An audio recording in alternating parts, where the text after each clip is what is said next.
plus years providing leadership to grassroots and broader stakeholders, and called upon nationally for children and advocacy initiatives, especially in underserved communities. Project spans from Paramore Kids Zone, My Brother's Keeper, Disney Dreamers Academy, Cities United, and National League of Cities, just to name a few. I would like to welcome you to the City of Orlando's Black History Month program. It is my pleasure to introduce Mayor Buddy Dyer, who will kick off our program this evening and provide opening remarks.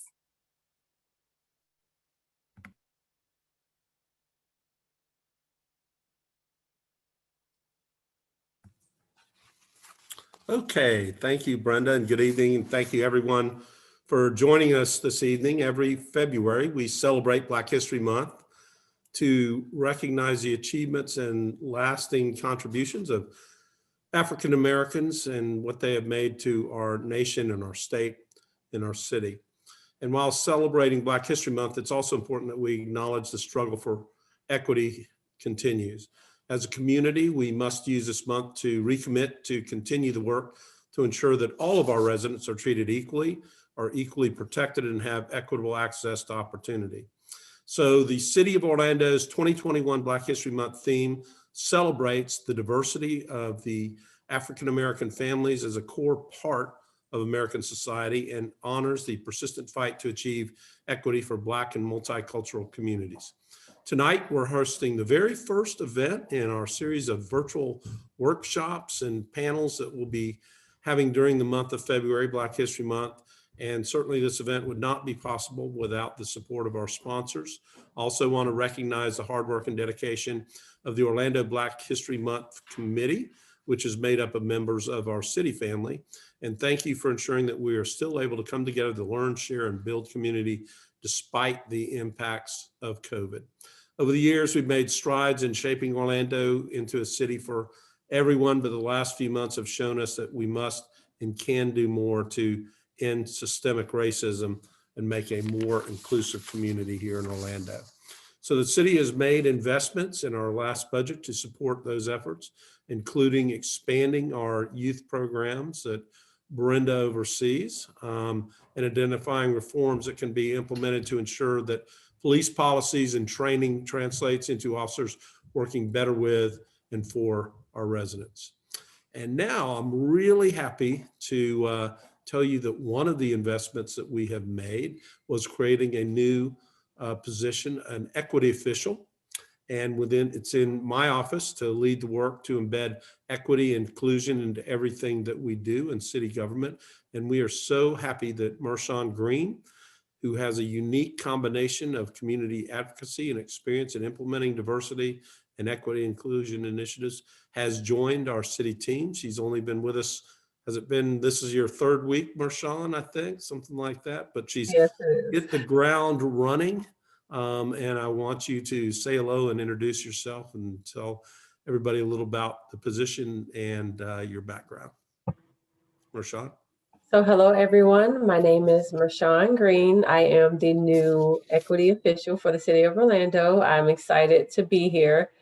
Just to give you a little background about myself, I am from Gifford, Florida, which is a predominantly Black community, about 10,000 in population in Indian River County. I attended Vero Beach High School, and then I matriculated at the Florida State University, where I received a Bachelor's of Science, and then went on to Southern University Law Center, where I received my Juris Doctorate in law. My background really is a mixture, as the mayor has stated, of community advocacy, but also monitoring the school district of Indian River County. With the community advocacy area, I started Pioneering Change Incorporated.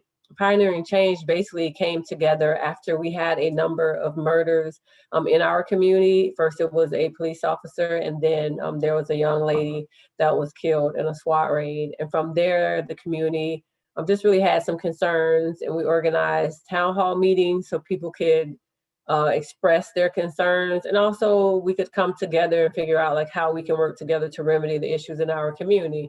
And from there, we began to advocate, join different committees at various governmental levels, just so that not only were they able to speak for themselves, but also there was representation when Gifford came up in conversation, and also when resources were mentioned.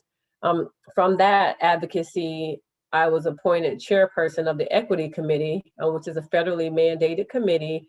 The federal courts mandated that committee because Indian River County School District is still under a desegregation order from 1967.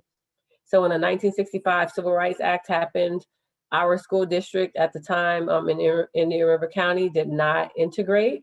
And so there was a federal court mandate because parents sued on behalf of African-American students, and they're still under that order. I served on that committee as chairperson for a few years, just monitoring their progress toward bringing equity into education for African-American students, writing policy, reviewing their information, and just also making sure that there's equity across the board. So just in this position now that I am with Orlando, this is now my home. This is now my city, and I will ensure that there is equity across the board here also. In the coming weeks, the problem is, of course, that these apps can be much more. Oh, I don't know what happened. So I'll just ensure that there's equity across the board here as well. So if you see me, speak to me, let's have some conversations. I look forward to meeting each and every one of you, hearing your concerns, and really just discussing how we can work together to bring equity to everyone in the city of Orlando. So thank you all for having me. Thank you, Mayor Dyer and Marshawn Green, for those amazing words. Now, I would like to introduce District 5 City Commissioner Regina I. Hill and District 6 City Commissioner Bakari Burns, who have prepared video messages for you this evening. Happy Black History Month, City of Orlando. We have approached another year to celebrate the richness and strength of our culture. 2020's provided challenges for the African American community and even challenged our unification. But as a people and a community, we rose to speak stronger, cry louder, and herald harmony, so millions would know that we are ready and resilient for anything that may come our way. This year's Black History Month theme in the city of Orlando is the Black family, representation, identity, and diversity. The Black family is known for its unity, its strength, its power. Over the next few weeks, the City Beautiful will cover a myriad of perspectives of the Black family, things like the soul in our food, and how it's not only filling to the body, but it's edifying to the spirit. The power of our faith in God. Sunday morning church in the Black family is not just a ritualistic statement in our culture, but it's an experience with our Creator and a communal vibrancy. The strength of our arts and culture. We are naturally creative people. Many have experienced this creativity in our music, our dancing, paintings, and so much more. Our empowerment. Our forefathers and civic leaders have fought to give us so many opportunities today. Dr. Martin Luther King Jr. once said, "Commit yourself to the noble struggle for equal rights. You will make a greater person of yourself, a greater nation of your country, and a finer world to live in." Leaders such as Dr. King and his dream has provided opportunities for Black children such as myself and others. As equality and equity continues to be the fight for the Black community and move to the forefront of every major topic in America, empowerment in so many areas of the lives of African Americans will be realized even greater now. Manifestations of that empowerment are in the forms of a Justice Thurgood Marshall, a Condoleezza Rice, and a President Barack Obama, and even now, Vice President Kamala Harris. Empowerment fulfilled. I believe this month, our city and those who will be watching and viewing will see Black History Month is more than just February. They will see, although magnified in a month, that our history here in the city of Orlando when it comes to Blackness is 365 days a year. Black history is American history, and we're grateful to be able to share it with you. Happy Black History Month. Welcome to the City of Orlando's virtual celebration for Black History Month. I'm Orlando City Commissioner for District 6, Bakari F. Burns. This year, we are celebrating the wholeness of the Black family. Our families are often celebrated through entertainment, like television shows and theater productions, as well as depicted in movies and other mediums. But our families are more than just what's portrayed on the big and small screen. We are extraordinarily diverse, from cooking recipes passed down through generations to hearing, listening, and understanding the wisdom, pain, and joy from our ancestors. The Black family is an essential part of American society because of its multiplicity. The parts of Black culture that's often duplicated and imitated starts from the family. Our faith and spirituality, our ability to dance, sing, orate, and even laugh is passed down through our families. I hope that you enjoy this event and learn more about why the strength of Black families is so important. It's not only how we stand, it's our foundation. Happy Black History Month.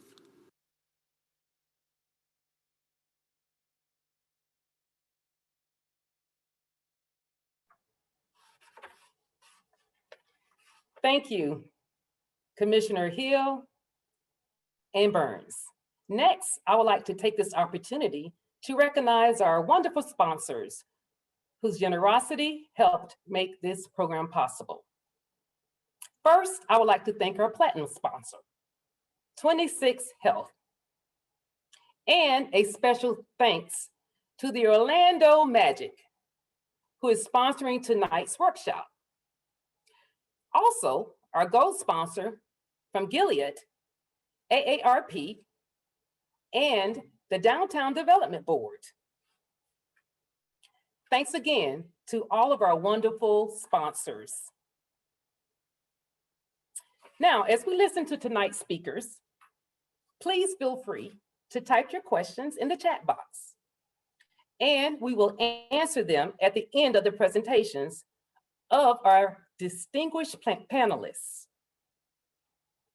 Now, I would like to introduce you to our first speaker of the evening, Dr. Tommy J. Dorsey Sr. He's a doctor of dental surgery. Dr. Dorsey is a community icon, leader, and full of wisdom and faith. He is the founder and executive director of the Orlando Minority Youth Golf Association, OMYGA. He also serves on the board of trustees for Meharry Medical College. He has also received numerous awards for his field of practice, as well as philanthropy, including National Dental Association's Distinguished Service Award, the MLK Lifetime Achievement Award, and was recently inducted into the African American Collegiate and Youth Golfers Hall of Fame in 2020. Without further ado,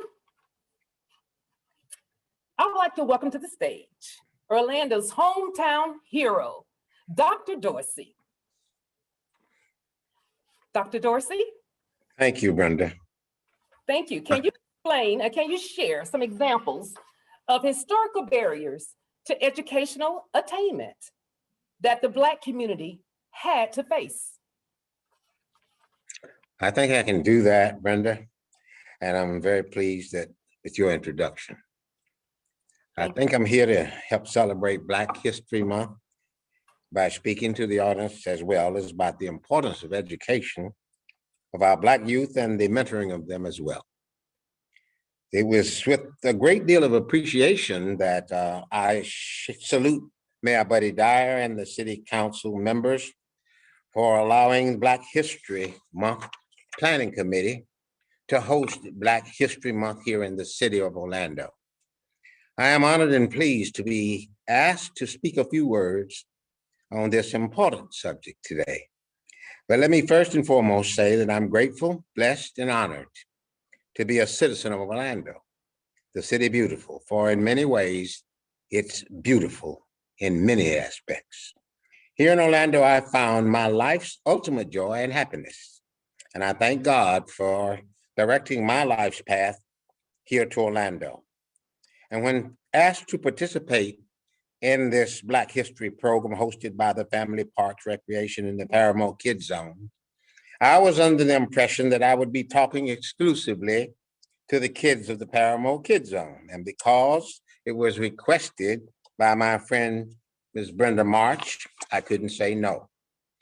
I had prepared a 25-minute talk, and I was told later that I would be able to talk 10 minutes. And to answer the proposed question, can you share examples of historical barriers to the educational attainment that Black community had to face? We have had to face many. The question that is proposed for me to answer is not a very difficult one. My problem is the timeline that I have, but it is a personal opinion. And for me to respond to the question from my point of view is to say first and foremost that I do believe there were many historical barriers to the educational attainment that Black community had to face. If I were to reflect on slavery when Negroes were not allowed to read, one could easily say that this period of time in our history was certainly the most horrific barrier to educational attainment that the Black community has ever had to face, for it still plagues us today. But during this epoch of time in our history, there were no Black communities, only slaves on plantations. And while the Emancipation Proclamation took place on January 1st, 1863, freed some slaves, it is my belief that some of the true barriers to the education of Blacks began to be lifted. The period of segregation which was following emancipation of slaves, in my opinion, was not a barrier to the attainment of education that the Black community had to face, because during this period of time, the educational barriers that were previously existing began to crumble and fall, even though racism still existed. It was during this period of segregation that we were educated, we were learning the ABCs, the vowels, and the consonants. It was during this period of time that we learned to speak and use English and other languages. It was during this period of time that Black minds began to blossom and grow. It was during this period of time that teaching and mentoring grew. It was during this period of time that the Black communities grew and thrived. Education was paving the way to freedom through kindergartens, elementary schools, high schools, historically Black colleges. Medical schools like Meharry Medical College were established. And while all of this was during the period of segregation, Blacks thrived through education.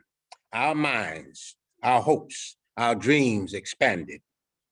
Black businesses thrived and vocational and training thrived, proving that college is the only way to find success in life. And while the books we studied from might have been torn and used, the information was there and the training was there. The mentoring was there.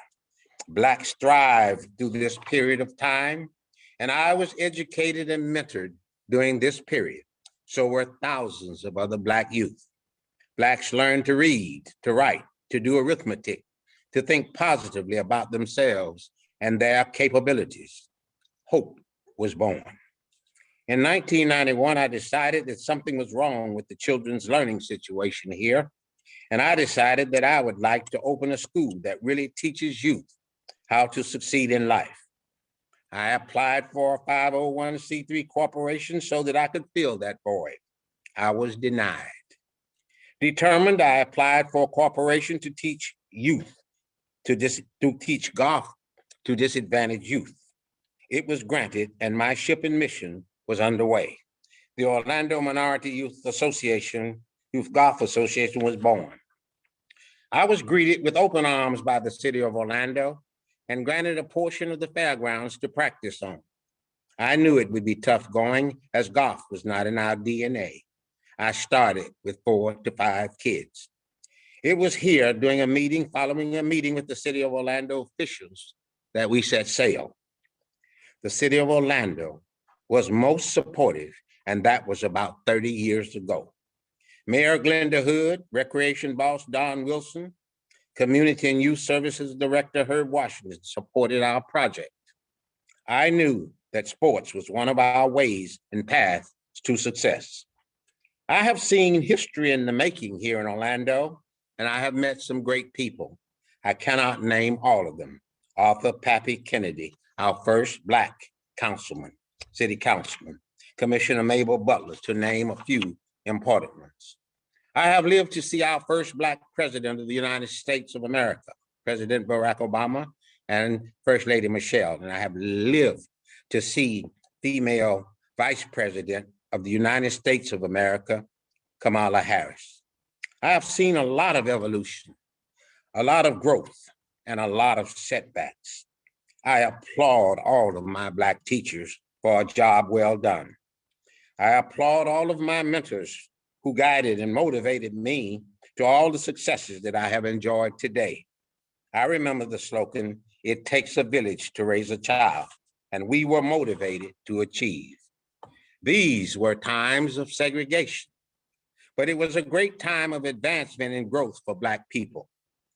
I again salute Mayor Dyer, Mayor Buddy Dyer, and the City Commissions of Orlando, the Family Parks and Recreation, and the Paramount Kids Zone for my opportunity to share some of my thoughts with you. We are in a very complex and difficult time with this coronavirus pandemic, with its derivative strands. Our world has been rocked and turned inside out with plenty of time to reflect and think on the meaning of life and the roles that we play in it. Our mission, I think, are to grow closer to God and to make the world a better place for all to live. We can do this, but how? Through education of our youth and the power of mentorship. It has been said by many that it is everlastingly true that a mind is a terrible thing to waste. I believe there's greatness in all of our children's minds. We simply have to guide them through education and mentorship. Through teaching the youth of this community golf and the golf skills and the life skills that are gained by learning it, I have been able, with the city support, to mentor and teach life skills to hundreds of youth, thereby enhancing their lives in a positive way. Yes, I truly believe in the integrity of the Black family. It must be remained strong and intact. I believe that kids should be taught ancient wisdom along with modern relevance. I believe that today's youth need guidance and mentoring as they go through the learning process of reading, writing, and arithmetic, focusing, listening, and goal setting.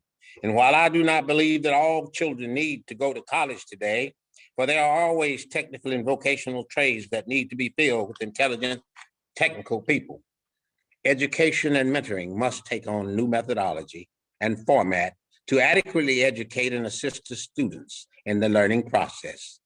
I am convinced today that we must teach God first in all things, then a methodology to motivate children and youth to become the best students they can be and the best citizens they can possibly be.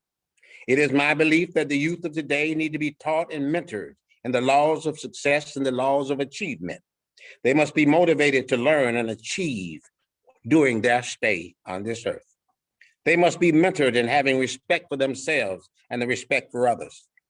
It is my contention that the youth must be taught the meaning of love and the rights that they have to life, liberty, and the pursuit of happiness. And while I could go on with the subject of education and mentoring of Black youth, I believe that the parents of today play a major role in the guiding of their children through the process of learning how to be receptive to teachings in the classroom and be mindful of the fact that their parental family support is vital to the success of the youth. I believe that with God's help, all things are possible. We just need plans, goals, and an abiding faith.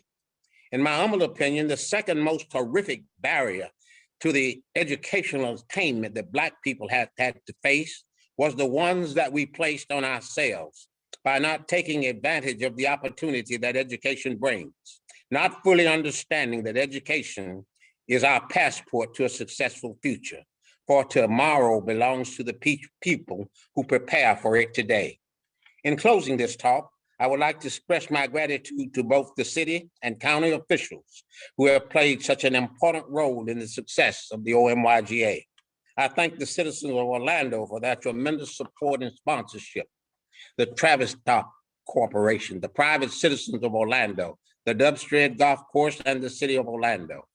The hundreds of parents who believed in our mission and brought their children to us. I thank God for all of my blessings, guidance, and support, and I thank you for your indulgence of me, my beliefs, concepts, and ideas. Thank you.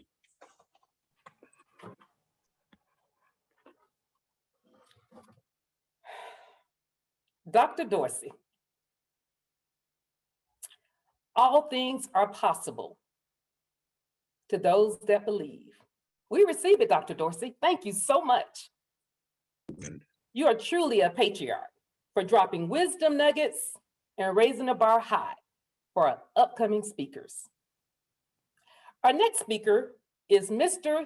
Isu Mayat. I got it right. Isu is a transdisciplinary thought leader who has a distinguished track record of success, driving a 21st century vision of diversity, equity, and inclusion. He has a passion for aligning strategy with organizational goals and takes a measured approach to consistently position diversity as a catalyst for true inclusion, positive business impact, transformative innovation, and social change. He focuses on integrating DE&I strategy with business goals, their values, and key performances, and attracting, engaging, and retaining diverse talent, owning accountability for driving equity and belonging, and enhancing organizational culture, brand reputation, and social impact. Isu, in your opinion, how does poverty play a role in the strain on the educational system? And how would equity in education make these issues better for the Black community? Thank you, Brenda. I'm going to wait for everybody to sit down after that rousing standing ovation for Dr. Dorsey. Good evening to you, Mayor Dyer, the City Council, distinguished panelists, and certainly to you, Dr. Dorsey. I want to say thank you and good evening. Thank you for having me, and good evening. Of course, Brenda, there are no easy solutions to complex problems. Poverty is, to steal a phrase I heard earlier today, a slow-moving virus that continues to afflict the African-American community. In the context of education, when you think about schools that, in as much as their role is to educate the future leaders of tomorrow, have to deal with free and reduced lunch to make sure that children have an opportunity and access to nourishment, have to grapple with the academic achievement gap that we're all so aware of, have to grapple with healthcare disparities, socioeconomic and social and emotional wellness issues.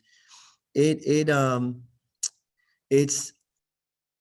becomes very clear that, you know, the challenge is great.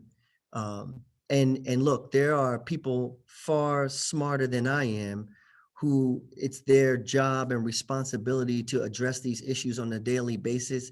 And really, we're at their mercy to help figure this out. Dr. Dorsey said it takes a whole village to raise a child, and that's 100% correct. As far as the Orlando Magic, and let me back up and say, in addition to everything that Brenda March mentioned, I'm also the Chief Diversity, Equity, and Inclusion Officer for the Orlando Magic. And for us, we feel that it's part of our social contract to be part of the solution. And so there are various programs with civic and community-based organizations that we're involved in. We're also involved in a host of social justice issues. I think having the Amway Center be a site for early voting is evidence of that. We were part of a large community of businesses that signed the Orlando Economic Partnership Pledge for Diversity, Equity, and Inclusion, and we encourage other businesses in the community to do the same. But look, part of the promise of diversity is new talent and new markets and new consumers. And yet, what we're learning is that in order to realize that promise, first and foremost, our workplaces must reflect our marketplace.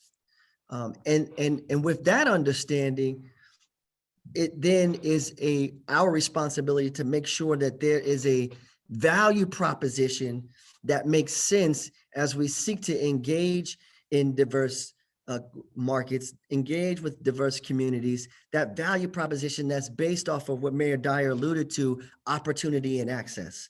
So in addition to the causes that I mentioned before, other issues that are important for us include addressing representation at every level of the organization, includes engaging with and sharing opportunities with our Orlando business community, in particular, women and businesses of color.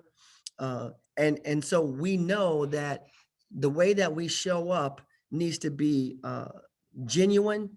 The way that we show up needs to reflect the reality that this is a symbiotic relationship between us and the community.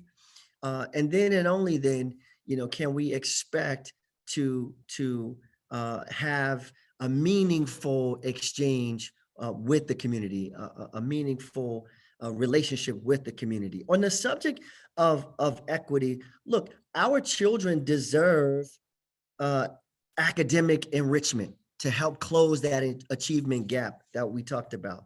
Our children deserve access to technological advances that will help them compete with children around the world for the jobs of tomorrow. Our children, it is on us to make sure that our graduation rates continue to increase and that our matriculation rates from high school to college continue to lead to job opportunities and business opportunities, making the children in this community marketable and competitive and able to take advantage of a 21st century economy, the fourth industrial revolution, as many people talk about, many scholars talk about at this particular time. It is our responsibility to make sure collectively as a community, as part of their village, again, as Dr. Dorsey alluded to, as part of their village, to make sure that we do everything that we can while we have the baton to pass that baton off to the next generation in a way where there's a more level playing field. And that is the goal of equity to begin with. And so, as I said before, the Orlando Magic, we want to be part of the solution. We will continue to explore what it is we have to do internally and externally to be part of that solution. And we like Dr. Dorsey are grateful really for the opportunity to be part of this community, to engage with this community, and to be part of the change that is so needed in this community.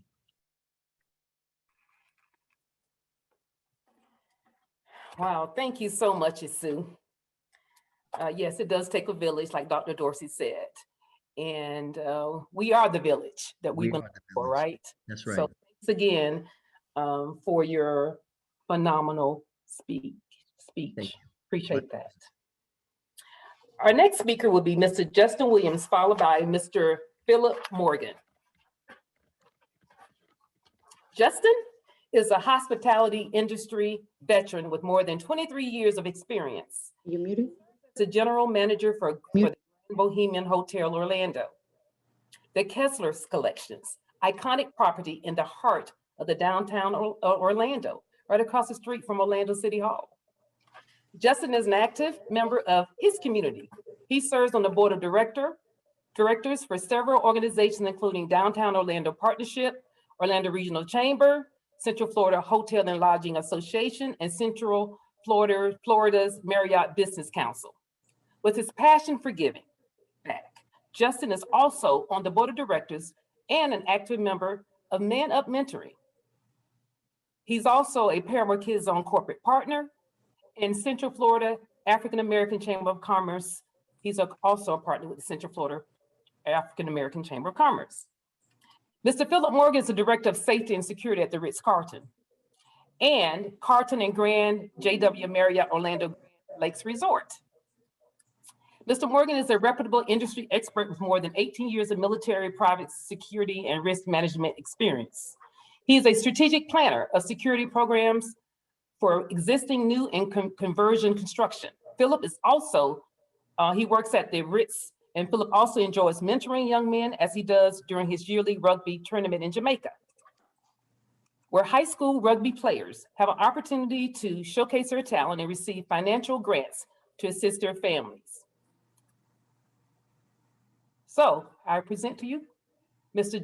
Justin Williams, who is the GM of the Grand Bohemian Orlando, downtown, right across the street from Orlando City Hall.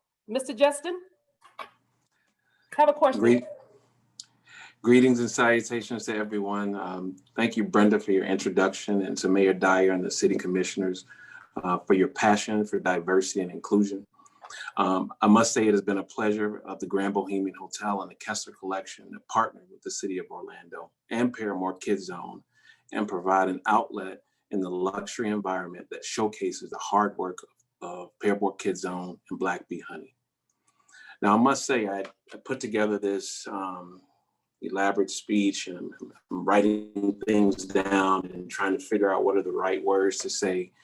And literally, as I heard Dr. Dorsey speaking, I said to myself, I had one question, and I said, what is my why for what I'm doing right now? What is why? Is it because that Ms. March in the city, may have asked me to do it, but what truly is my why for why I want to talk to you today about mentorship? And my why is because I am one of the only African-American general managers in Orlando. I am one of the only African-American general managers in Central Florida. And so it is my duty and responsibility to mentor the youth, to show them that the hospitality industry is a place where they can grow. I grew up in Atlanta, Georgia, one of the cities that has been identified as the example of Black success and excellence. And I saw many examples from doctors, judges, lawyers, engineers, politicians, entertainment executive, just to name a few. But on the other hand, outside of my family, who are hardworking, good people with faith in God, I saw drugs, poverty, mental illness, drug abuse, many other scenarios that didn't quite look like the ideal version of success. But being an observer and understanding the difference between the two does not alone guarantee a successful future. So how do I walk the path that's right? Because seeing all of this could be a bit overwhelming. Which road do I take? Where do I go? All of a sudden you're screaming out help. The answer is mentorship. What is it? Quite simply, the definition states guidance provided by an experienced person. But I'm going to take that a step further. Guidance provided by an experienced person that is trustworthy and accessible. People that I have mentored, not only do they not know where to start and where to go, some of them don't think that they are worthy of your mentorship. And as a mentor, my job is to let them know not only are they worthy, but it is my honor because I am paying forward what someone has done for me. Let me tell you what I mean. If I did not have mentorship, I wouldn't be here today as a former housekeeping employee telling you about the benefits of mentorship and how I became a general manager that has lived and led all over the country. Because a group of individuals I call mentors thought that I was important enough and I mattered enough to sow into my life. So here's something that doesn't happen often. one of my mentors, who I met at the age of 19 years old in College Park, Georgia. I was working at the Westin Atlanta Airport. I had the pleasure of now working next to that person, as he is the general manager of the Citrus Club, as I am here at the Grand Bohemian Hotel. So look at mentorship in motion. He mentored me. He had a conversation with me, the person that was cleaning the elevator tracks and taking out the trash and observing and watching and not knowing exactly what I was looking at or where I wanted to be in my life. Here he is, sowing quietly into me. And then another mentor and another mentor built me up until I can be here today, and hopefully I can help to impact someone's life. I can't tell you just how important mentorship is. It truly can change lives. I'm the proud father of 5 children. Don't ask me their ages, because at 5, you just forget and you just say, I have 5 kids. But I have 5 children, girls and boys, and they look at me every day to mentor them and lay out a path for their growth and success. And I am going to do the exact same thing for people that I interact with on a daily basis, so I can help grow them and create more industry professionals. Thank you all, and thank you, Brenda, for allowing me to have a quick conversation with you about mentorship and the impact that we can make. Thank you. So thank you, Justin, for sharing about mentorship in the Black community. We appreciate that. And Philip, what are your thoughts on the importance of representation and mentoring? And how did mentoring impact your life? Good evening, ladies and gentlemen. I'm honored here today to speak on the topic of representation and mentorship. Of course, I do believe that representation matters, right? But what our young people see around them can positively or negatively shape their expectation for themselves and for each other. Here at the Ritz-Carlton, we have this line in our employee promise, that we foster a work environment where diversity is valued, quality of life is enhanced, and individual aspirations are fulfilled. These lines from employee promise, along with my success and that of many others, demonstrate our company's commitment to diversity and inclusion. I firmly believe that the concept of mentorship is an invaluable opportunity in every part of life, from education, sports, relationships, and careers, etc. There isn't one of us here today who hasn't benefited from the guidance, expertise, and advice of someone older and wiser who has already been where they want to go, experienced what still lies ahead of us, and can offer the benefit of their expertise as we navigate the often challenging and scary potential pitfalls of life. Having guidance from someone who cares makes us feel less alone, less vulnerable, and of course, less afraid to take that next step forward. When I look back at my own experiences in life in being the mentee, I can say without a doubt that the best advice I was ever given were these 5 words: do what makes you happy. But I'll get back to that statement in a little while. When I think back on growing up and being mentored, my first memory is spending a lot of time with my great-granddad as a child. He always told me, be respectful, work hard, and be the best in whatever I chose to do. This philosophy has stuck with me until this very day. In high school, my rugby coach, Mr. Clarence Brown, had a significant impact on my development as a young man. While I had the natural abilities of speed and quick thinking in playing the game, he helped me to understand that you don't just show up to a game and win with little effort. You have to put the work in.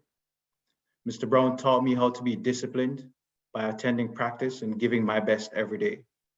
He fueled my competitive spirit by putting me against some of the stronger, faster, and more experienced players during practice. And he encouraged me to build strong relationships with my teammates outside of practice. His focus was not only on our success as a team playing the game, but he also ensured our academic performance was at its best. The first time I sat on the bench for an entire game was not because of an injury, but because I failed a midterm exam. That agonizing feeling of disappointment is something I still remember to this day, and it became the motivation I needed to understand that there are consequences for not doing your best.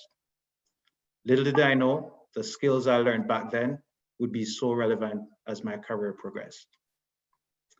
As a young lieutenant in the Jamaica Defense Force, I was fortunate enough to have Captain Blair as a mentor. His calm, cool, and collected demeanor instilled a sense of confidence even under difficult situations. We would often sit and discuss a wide range of topics from politics, history, to future aspirations. He eventually became my voice of reason when I contemplated whether or not to continue to pursue my initial passion of becoming a helicopter pilot.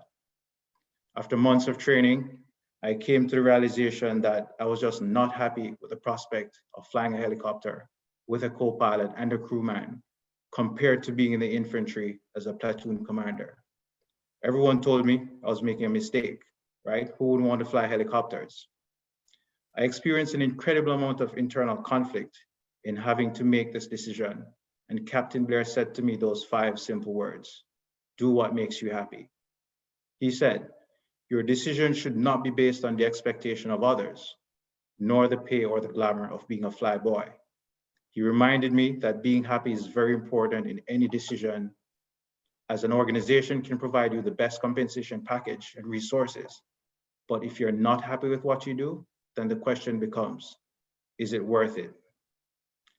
Oftentimes, finding a great mentor is nothing more than luck, coincidence, or being in the right place at the right time. 11 years ago, my wife and I were working in the Bahamas, and we met another couple who were 30 years our senior, Tom and Cecile. Our friendship grew from hanging out on the beach to having barbecues to eventually making strategic decisions on how to get to where we are now today. Tom has been instrumental in our growth and has been a great sounding board as we navigated our hospitality careers. We have a running joke between us that we have followed one another from island to island in the Caribbean and then from city to city here in the US. My wife and I both work for 2 great companies and have enjoyed much success as we grew together over the years. Of course, this success was not solely our doing. We have been supported along the way by great friends and mentors as well. In our case, it was key for us to surround ourselves with people who are driven, passionate about life and what they do, and who also share our values. But one thing remains true: we both do what makes us happy. Growing up, my mother taught my brother and I to be humble, treat everyone with respect, no matter their social standing, and to help our neighbors when in need. These life lessons have stuck with me throughout the years. The hospitality industry is one which truly inspires passion in people and requires a certain level of dedication. The ladies and gentlemen who work in our industry are committed to making people feel welcome and cared for, and that is what makes them happy. As I conclude here today, I hope this reminds each of you about that person who stepped up and gave his or her time to become your mentor. I urge you to pay it forward by being a mentor to someone starting out in your field of expertise, or even just a youngster still in school. A good mentee has to do their part and must have a positive attitude and be motivated to succeed through his or her own effort. Confidence, self-belief, and willingness to learn are also critical elements that a mentee must display or develop over time. Thank you very much.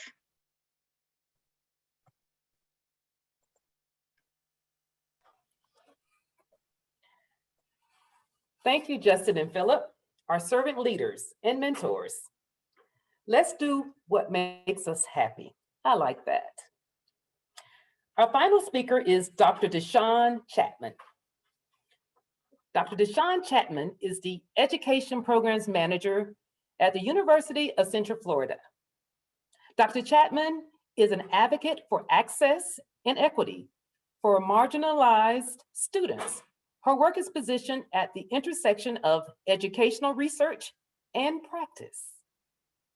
Dr. Chapman developed expertise in collective impact, educational programming, student engagement, behavior management, and curriculum and instruction through teaching in K through 12th higher education, research, and educational program management.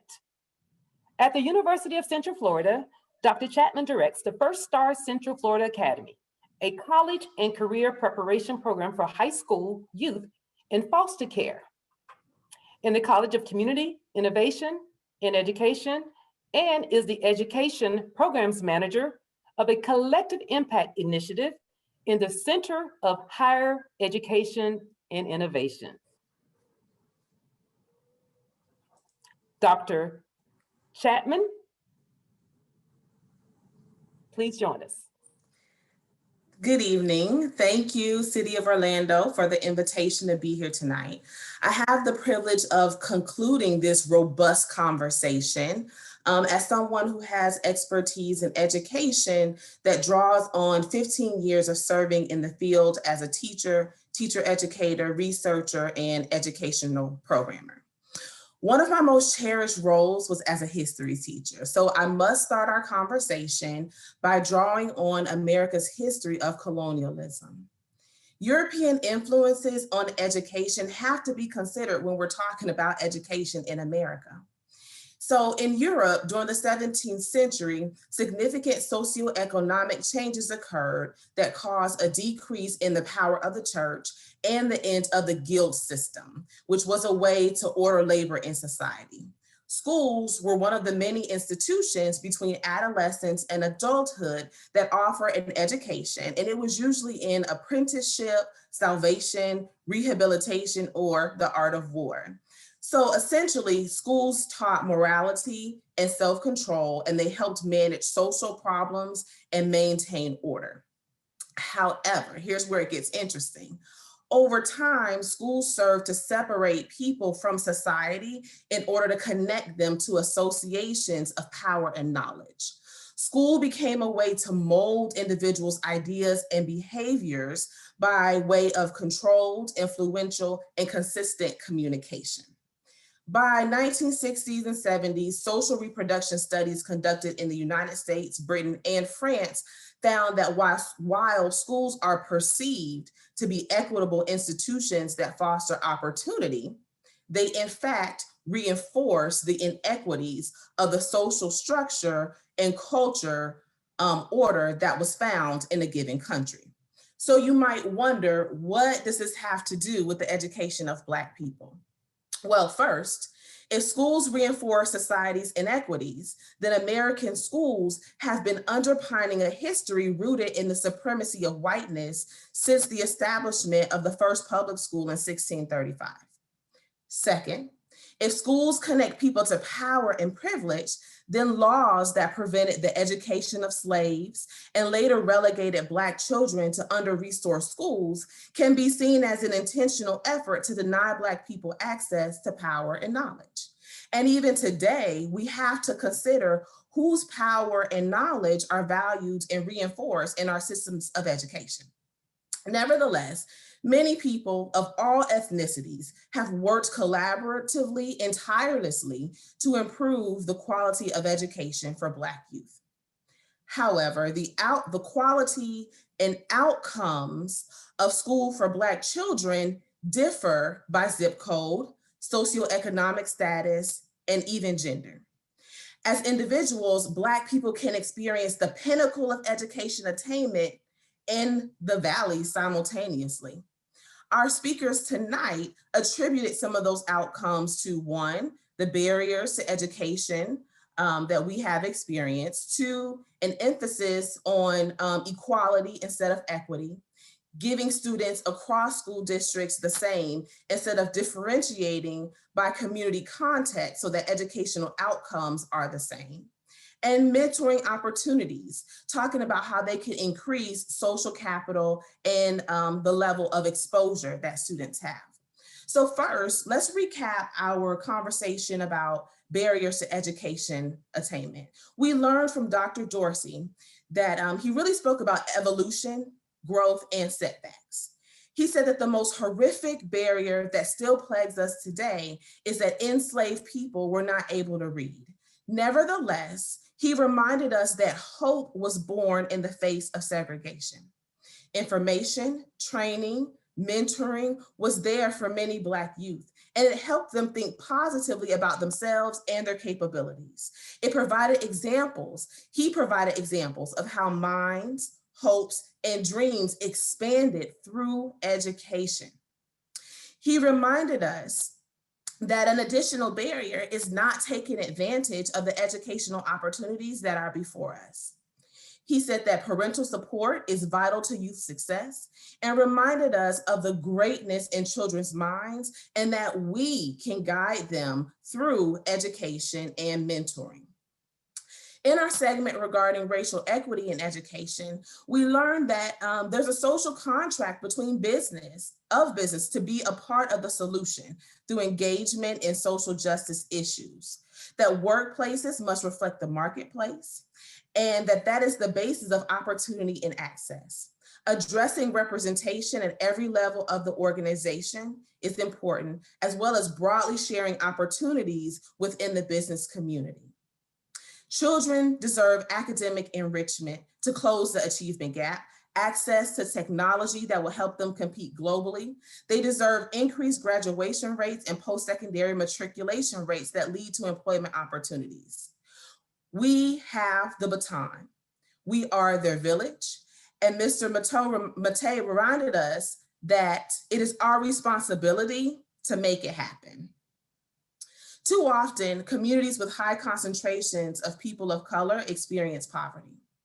We know that poverty and toxic stress that come along with it are barriers to education excellence. We also know that when an individual's access to basic needs such as food, water, rest, safety, security are not met, then their ability to establish relationships, the esteem to meet their full potential is impaired. However, poverty does not have the final say, and that's what we learned tonight.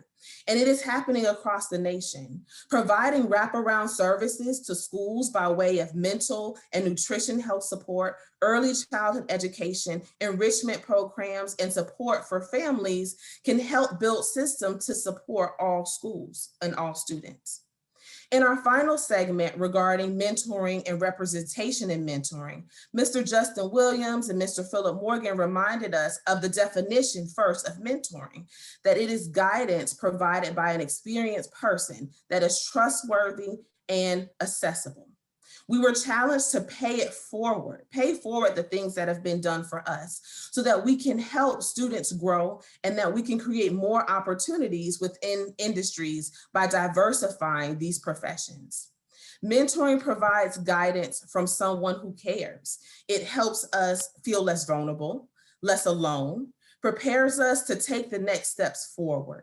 Mentoring helps us build relationships and it holds us accountable.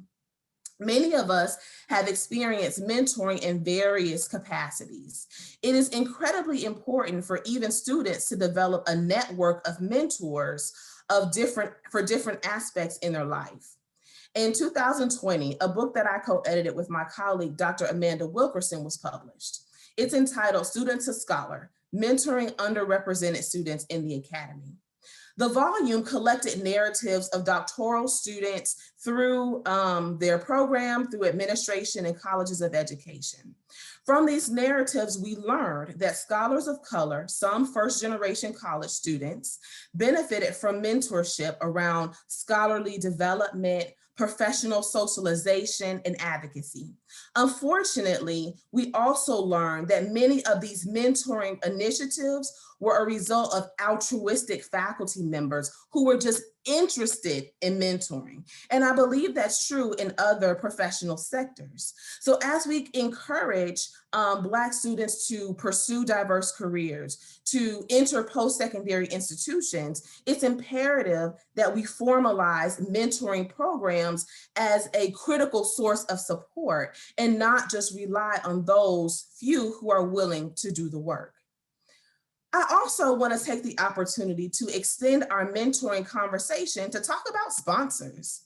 While mentors pay special attention and provide grooming for professional development, sponsors speak up for students and promote students for opportunities that they otherwise might not have access to. And our children need both. Any ethnicity can be a sponsor, but I think this further makes the case for diversity at executive levels. We can mentor all day long, but you need sponsors at the table to pull up another chair. So, what are the next steps? Overall, this means that while we support school choice so that students can be in the best learning environments for themselves, we also must advocate for public school because it is the system through which most of our children are educated. We need to consider expanding our view of post-secondary education to include workforce development and vocational credentials in high-paying, high-demand fields. These career paths are not inferior, but rather provide a way for young adults to earn a consistent wage while rising in their organization or determining the right degree path for them. Families, we are our children's first and best teachers. That job starts in the womb with quality prenatal care. It continues at birth with education, reading to children, talking to children, and providing opportunities for them to respond. Even the babbles count as communication. Selecting age-appropriate television, spending time in nature to develop critical thinking skills, and taking every opportunity to support the development of social skills so that young children are ready for kindergarten. Community members, let's rally around schools, meet with your local school and determine their needs. Use your business or social media platform to advocate for an education issue that impacts your local community. Regarding the contributions of schools and school districts, let's discuss racial equity. Repeatedly, we have taken measures to make sure that students, regardless of zip code, have the same opportunity. And in theory, it's right and it works. But practically, education outcomes of Black students indicate that equal opportunity does not always produce equal outcomes. Equity is the path forward. Can we consider racial equity in 3 key areas? Discipline practices. This became blatantly evident with the case in Osceola County, where video footage shows a Black female student slammed to the pavement. Curriculum, what are we teaching? And pedagogy, how do we teach it? I boldly believe that racial equity in those 3 areas of our education system can contribute to racial healing for our nation. In closing, it is likely that some of us have been raised in the intentional community of achievement, which says that you have to be twice as good if you want to go twice as far, or that your ancestors sacrificed too much for me not to do my best. So you work hard, you work long, you work swift. I want to extend that saying beyond the Black community and ask all of us to work twice as good and stretch ourselves twice as far to support education in the Black community.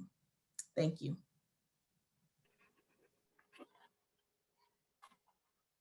Thank you, Dr. Chapman. Let's support education in the Black community. Let's support education because it's the right thing to do.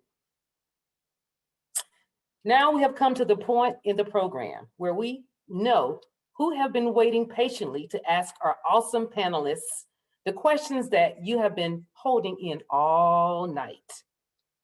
So what I'm going to do now is I'm going to open the floor to the panelists, and I'm asking Dr. Dorsey, this was directly to him, to answer this particular question. Dr. Dorsey, what do you attribute the academic achievement gap reported to exist today between Black students and their counterparts of other ethnicities?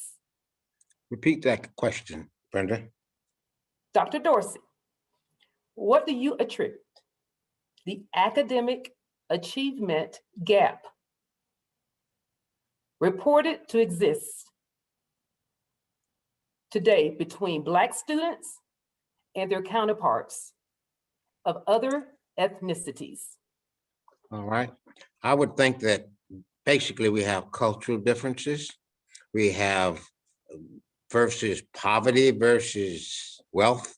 We have exposure versus non-exposure. And I think that the difference in what we have today is that Black kids have to compete, but they don't compete with the same tenacity that they would compete in a totally Black situation. And I'm not suggesting that segregation is the best way. I'm suggesting that our kids come into the game at a disadvantage. I'm saying that when you're at a disadvantage, you have to work twice as hard if you are committed. And that comes from a personal kind of drive and motivation. It may come from motivation of the family. It may come from motivation of friends or mentors. But the fact is that we have to have that mentorship or that motivation, whatever motivates kid to be the best he can be, not necessarily the best his counterpart is, but the best that he can be. I hope that answers the question. Thank you, Dr. Dorsey. Have another question for our panelists. I was wondering if, along with mentorship, do you believe that apprenticeship should also be an option and hands-on training for young people who face educational challenges or life situations that prevent them from getting good jobs? And would this be something that you all would be willing to experiment with? This is for any of tonight's speakers to answer, or several.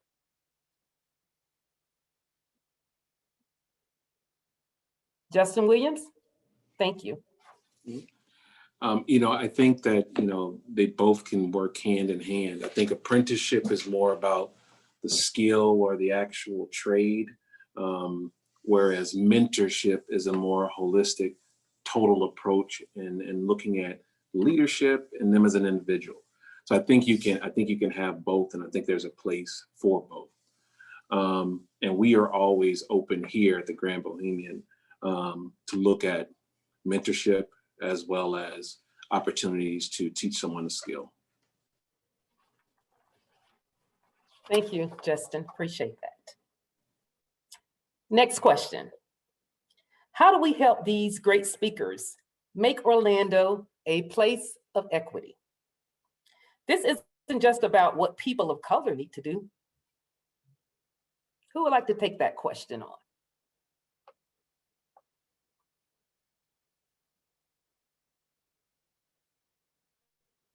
I'm thinking, Isu, what do you think about that?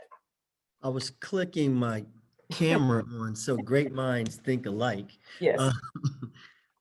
It's a great point that was raised here. I think it's Gandhi who said, you got to be the change you hope to see in the world. And so to me, what that means is that we all have to play a role, play our part. I mentioned before that, once we are past the baton, it's our responsibility to take it as far as we can before we pass it to the next generation. And that has to be a shared accountability. I think in her closing remarks, Dr. Chapman expressed that very well when she said it's not just on the Black community to address the systemic issues that plague our children in the education system, but it's on every community to address it. At the end of the day, I truly believe that a rising tide lifts all boats. And so, we all have to do what we can do, right, to be part of the solution. And we all benefit at the end of the day if we do. Well spoken, Isu. Thank you so much. My pleasure. Dr. Chapman, have you read Ebony and Ivy by Craig Stephen Wilder? I bring it up because I am currently enrolled in a higher education course in which we are studying colonial colleges.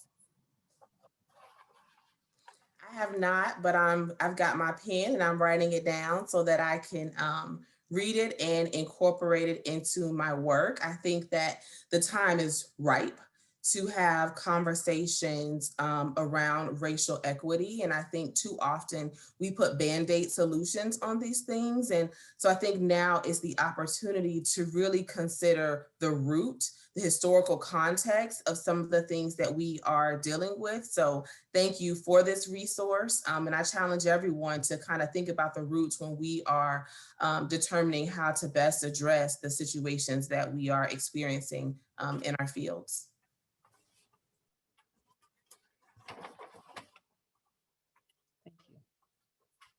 Thank you so much. Next question. Being that we are in a very technical era, do you consider providing technology to the families as one of the biggest barriers to keeping up with education through technology? There may be laptops or computers at schools, but what do the kids do when they go home and don't have a laptop or internet access? I know our city facilities, we have after-school programming, and we offer throughout the city of Orlando, we have the internet for our children, and we have learning pods for those students that are decided to not go back face-to-face. But panelists, who would like to take on the technical era question?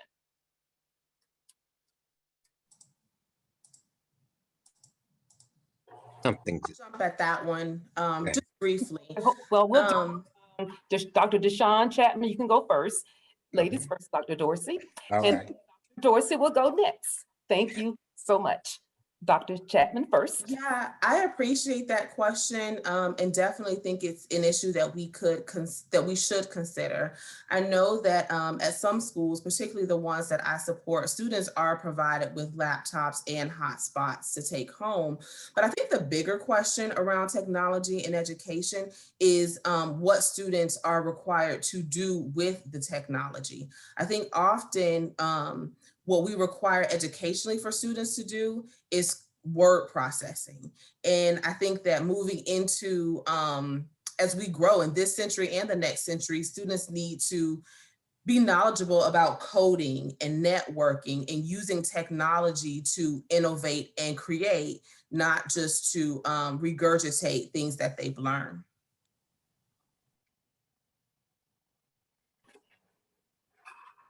Well, Dr. Dorsey?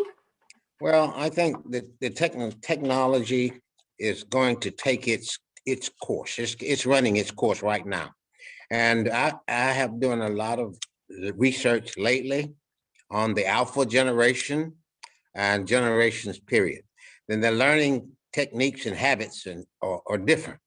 And they are different, and many times our parents try to use old school technology. And I think that what we have to do is keep them interested, and their minds are a little different in the alpha generation and generation X. I just believe that we know that the what is already out there, the how and the why are critical pieces to learning. And we need to make sure that we are providing the kids with what they need and to reach them at a level where they can expand their minds and know the reasons why they need to be more technologically advanced. For I'm a dinosaur, but that doesn't mean that the kid that's 10 years old today or my 6-year-old granddaughter can't be technologically advanced, and she is. So I believe that we have to guide them, even though we are sometimes deficient. I do think we have to guide them along where their mindsets are leading them, and they are advanced. I do believe that they are more advanced, and that the reason why they don't pay attention many times is because they're in their own worlds. And we have to find a way to get in that world and push them technologically as far as they can go. Brenda, can I just... Integration of schools brought a lot of challenges for teachers, but it's brought even more challenges to parents who are not technologically advanced. So I say that the challenges still exist for education of Black students, but all students, but ours particularly, because we are behind and we are in the catch-up position, in my humble opinion. That's right. Brenda, do you mind if I chime in here? I 100% agree with Dr. Dorsey and Dr. Chapman. I think one of the things that we should all be mindful of is that many of the jobs that our children will compete for in the future don't even exist today. And they are tied to technology and opportunities that will emerge in the technology space. One of the things that we're doing with Magic Gaming this month, for example, is we are hosting a 2K tournament and a series of conversations with the schools that belong to the Black Collegiate Gaming Association to talk to those students about careers in the gaming industry, careers in the gaming space, to talk about the few African-American women in this country that have gaming studios, for example, to talk about some of the gamers themselves across not only the sports games, but across the gaming landscape, and how these individuals emerged into these spaces, and how what their advice would be for up and coming gamers or people who are or technologists or people who are interested in these types of careers. What would they have to do to be successful in the future? 100% agree with this conversation on technology. It has to be part of the broader conversation about opportunity and access for children moving forward. If I could also speak on this as well, Brenda, I think that we have to look at this with a holistic approach that includes the parents, because what I've encountered is parents that actually don't have an email address, they don't know how to fill out an application. So whereas we're talking about the advanced approach, that's why mentorship is even more so important, because some of these parents don't have the capabilities to discuss the basics, let alone advanced. So we have to figure out a way to include the parents in the conversation so we can help them help themselves as well as help their children. Thank you. I have another question. Other than school, where can our children learn to code?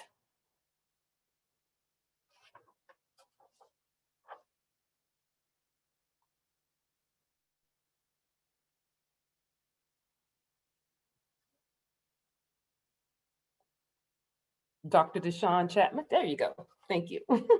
Sorry, I was clicking away trying to take myself off mute and put the video on. What I've heard have had exposure to are some nonprofit organizations that do support students learning how to code. One of them being Girls That Code. But I think your question highlights a gap, really, and a need for, I guess, specific programs in communities around coding and more intentional effort to develop that capacity among youth, because right now the opportunities seem to really depend on just the local context.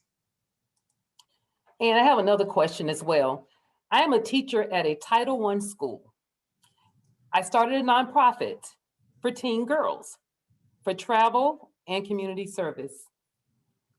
However, it seems like it's never enough. Our youth needs so much. What tangible things can we, as community members, do to help families and youth get better? I often say we have to keep kids engaged in constructive activities, our stance on prevention and intervention. So I would like for someone to take on this question, possibly Dr. Dorsey. I know that you have OMYGA in the heart of Paramore for over 9 years now. And I also understand that your private practice is also in this same community. So I know you've seen the transformation, and I just would like to know from you, Dr. Dorsey, your stance on when it comes to this particular question. Well, Brenda, if I understand the question correctly, and I think I do, first of all, we have to know our kids. That mind is a different mind than the mind we were orientated in. And even we were punished when we didn't do right. And now the kids can't be punished and can't be directed. But I have read, well, now is the time to focus on some skills, provide some learning with flexibility and greater good. I've read that there's a plan for collaboration and the cultivation of soft skills. That means that the kid's mind has to be engaged, and they need to go through something where they understand their own minds. And I'm not sure parents or any of us can really guide them. We can just nourish them as best we know how. I hope I'm answering the question, but I think that you have to study generational changes in attitudes and ideologies and that stuff that we try to give them. It has to have a relevance to today. And I'm just of the opinion that most of us don't know, and it's life looking to fulfill life. And so we have to pay attention to what they're saying, I think. So I hope I'm asking the question, but I think we should focus on the how and the why. They are critical in pieces to actually learning today. I think students need to learn how to think. I think they need to know not necessarily what to think, but that includes some kind of metacognitive about their own actions and choices. They have to make those. We can guide them, but I'm sure that the kids that I've guided in golf, half of them didn't want to be there. But by the time we made it interesting, by the time we watched how they learn and be able to communicate with them, I think it's up to the adults in this time and frame to kind of yield their thinking to find out what the kid is thinking and try to find out how to best guide them. I've watched parents talk to kids on the golf course, and that interaction is something totally different than what I've ever seen.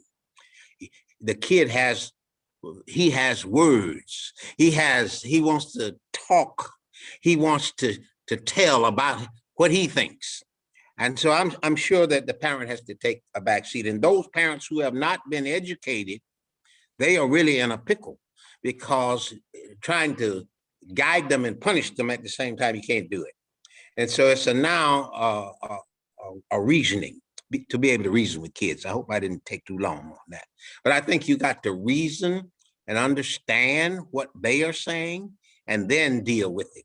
I had my baby granddaughter said, I was reading about the alpha generation to her and to her daddy and to her mom. And she said, can we talk about me? Can we talk about me and how I was born and all of that? And I'm saying 6 years old. But at 4, my son asked me, who is the oldest, you or I? So I think you better take into consideration that there is I won't say reincarnated soul there. I would just simply say that we are the ones that are behind and not them. We need to catch up with them. Can I just add a little bit? I agree wholeheartedly with everything Dr. Dorsey said, particularly about forming relationships with students and understanding where they are at cognitively, emotionally, socially, and using that as a guide to move forward. But one bit of advice I want to provide practically is to develop partnerships. There is such value in partnerships because having partners can do the things, the programming aspects that you can't do. And so by having multiple partners, you have a robust programming for students because each person is contributing something else to move it forward. And I think evidence of that is in our chat. When we were asked the question about technology, the only program I could think of in the moment was Girls Who Code, but immediately someone jumped in the chat with 2 or 3 other options. So I think that there is definitely strength in numbers, and that building partnerships can provide more robust programming. Well, thank you so much. I know our time is winding down, but I just had to, Dr. Dorsey, there is another question. Where can we go to catch up? Is it church? Okay, that's a good question. Go ahead, Brenda. You know, folks are saying that you are right. So, and we are behind. So Okay. they're asking, where can we go to catch up? Is it church? Is it one of our community centers? We're behind in many cases because we are unaware of what is out there and readily available to us. Well, I suggest church is not a bad place to start. But I really believe that today kids need to be, and I mentioned this in my talk, I believe that kids should be taught the universal laws of success and achievement, and therefore you can find a communication pattern because they are really great. Brian Tracy writes a good the laws of success and achievement. And I think it's going to be great for these times and in the future. Because first of all, we're talking about some kind of self-evaluation and evolvement, some kind of self-pleasure, some kind of a way to look at self. For instance, you say, what is the law of success? Well, if I put the laws of success out there, the kids might be able to just pick one. So I think that church is great. I think God is universal in everywhere and in everybody. But I do think that we should all be taught universal laws of success and successful achievement, how to do it. We were asked, was the question, why were our kids a little behind? Is because I think members of the other side, I want to say, already have some laws of success and some laws of achievement because they've had those kinds of success. If you know where the wealth is in this country, in this world, then you understand what I'm saying, okay? So I thought I would, just like golf has been for the rich and for the famous and those people who had the time. But now we are saying that it can be done in a shorter period of time. You don't have to be rich, but it's a game that requires that you think, plan, and execute. So I'm just saying that when we start talking about how do we change things, how do we fix things, it's really got to have another form of education. And that education has to reach forward to the future. And maybe religion is all right and it's great, but I do think that we need to read how to be successful. What about money? What about love? What about affection? What about loving everybody and learning how to love? I think those are the things that are important, and then we can respect each other. Yes, thank you for the love, Dr. Dorsey. We appreciate you as always. All right. I would like to thank you for attending the City of Orlando's Black History Month workshop and thank my wonderful committee members, my colleagues, my city family. If you need a caring mentor in your life, you should just look for these qualities: patience, wisdom, truthfulness, and consistent behavior that state that your life, words, and dreams matter. Please sign up for My Brother's Keeper Orlando, Paramore Kids Zone, and other mentoring opportunities with the City of Orlando and with other community groups. And the Orlando Magic invites you to join them for their Black History Month celebration on Saturday, February the 27th. See the Orlando Magic take on the Utah Jazz with 20% discounted tickets. Be sure to register for upcoming Black History program sessions. The next one is Health and Nutrition, Rooted in History Through Food. Please register. You don't want to miss it. It's an interactive presentation on February the 9th at 6 p.m. One last request. I'm asking you one last request. Please fill out the quick poll so we will know how you found out about tonight's workshop. It takes a quick second or two for you just to click and let us know how you found out about tonight's segment.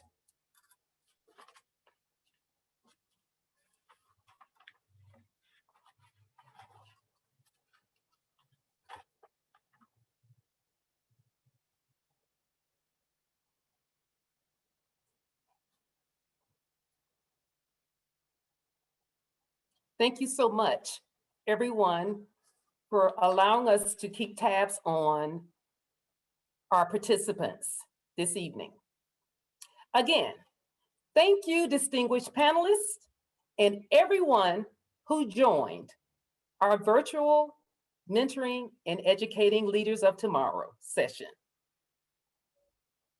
We would like for you to enjoy your evening.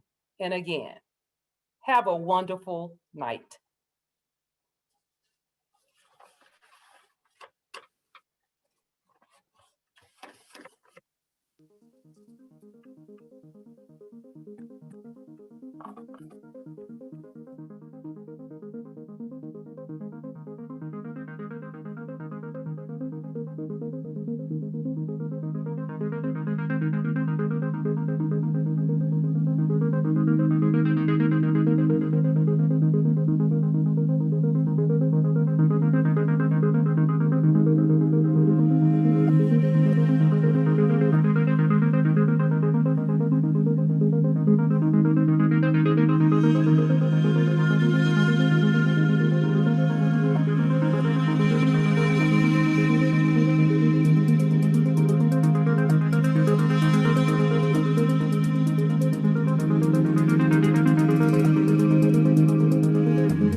Black History Month is intelligence, resiliency, integrity, acceptance, empowering, innovative, remembrance, identity, equity, freedom, love. 26 House wants to say thank you to all those who have come before us in the African American community and celebrate and embrace Black history.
We stand united as a community of Magic fans with a common passion and love for the game. We cheer together from our living rooms, chat rooms, and in the arena. On the court and off the court. Together, we are strong. Together, we overcome. We are Magic together.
It's time to crack an egg. Easy, any style egg works here. Or smile. Well done, this looks great. Time to share a story. I have a great way to start our discussion. With old friends or new ones. When you're a caregiver. Time to breathe in. And pal up. Good job. Then let it all out. It's never been easier to connect, learn, and have fun. Cheers. So let's do it together. Come find us at aarp.org/near you.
It's time to hit reset on HIV. Here's why sticking to HIV treatment, exactly as prescribed, is so important.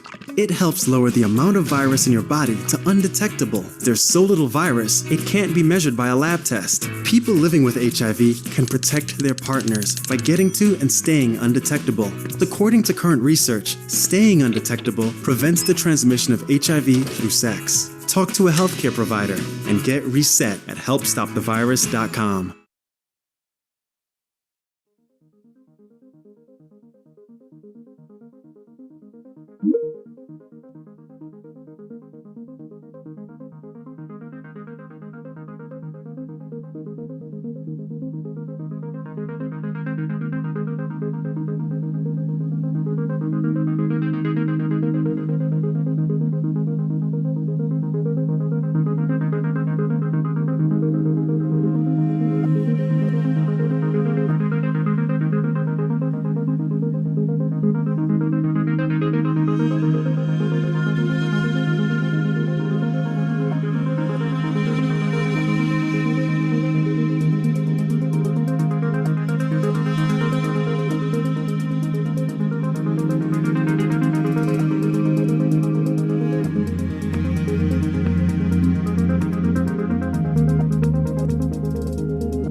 Welcome to 26 Health, Central Florida's LGBTQ Health Center.